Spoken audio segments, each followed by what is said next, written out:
소아에서는 흔히 구개편도와 아데노이드가 비대하기 때문에 문제가 발생합니다.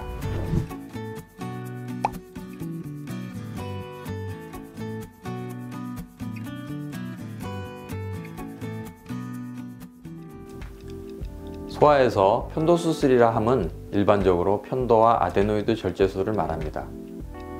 편도는 입을 크게 벌리고 모관을 보게 되면 양옆으로 볼록하게 보이는 부분을 구개편도라고 하며, 코에서 목으로 넘어가는 부분의 편도를 인두편도 또는 아데노이드라고 부르게 됩니다. 소아에서는 흔히 구개편도와 아데노이드가 비대하기 때문에 문제가 발생합니다. 편도와 아데노이드가 지나치게 크면 코골이, 수면무호흡이 발생하게 됩니다. 특히 수면무호흡은 아이의 건강에 아주 좋지 않은 영향을 끼치게 됩니다. 잠을 자는 동안 무호흡 증세를 반복하다 보면 숙면을 하지 못하게 되어 낮에 졸리게 됩니다. 아이들은 이 졸리움을 해소하기 위해 산만한 행동을 보이게 되고, 때로는 주의력 결핍 과잉 행동장애, 즉 ADHD처럼 보이기도 합니다. 또 잠을 깊이 못 자기 때문에 성장 호르몬의 분비가 충분하지 못하여 성장이 또래 아이들보다 늦고 키가 작은 경우가 있을 수 있습니다.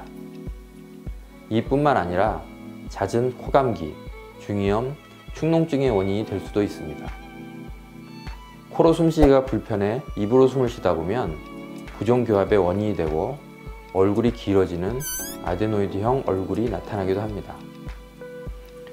앞서 말씀드린 각종 합병증을 예방하고 치료하기 위해서는 편도 아데노이드를 제거하는 수술이 필요할 수도 있습니다. 소아에서 편도 수술은 만 3세 이상, 몸무게가 15kg 이상이면 안전하게 시행할 수 있습니다. 편도 수술은 만 9세 이하 어린이가 하는 수술의 절반 정도를 차지할 정도로 자주 시행되는 안전한 수술입니다. 소아 편도 수술은 편도를 둘러싼 피막은 보존하면서 편도 조직만을 선택적으로 제거하는 피타 수술을 할 수 있습니다. 이 수술은 편도 주위 조직의 손상이 거의 없으므로 수술 후 통증이 심하지 않고 회복이 빨라 3 내지 4일 이후에는 정상 시기가 가능합니다. 그리고 많은 부모님들께서 전신마취를 하는 부분에 걱정을 많이 하시는데요. 특히 편도 수술의 경우 기도의 확보가 중요하기 때문에 의학적으로 볼 때는 전신마취가 가장 안전한 마취 방법입니다. 또한 전신마취는 사전 검사로 안전 여부를 미리 판단한 후 진행하기 때문에 검사에서 이상이 없다면 위험성 없이 진행할 수 있습니다.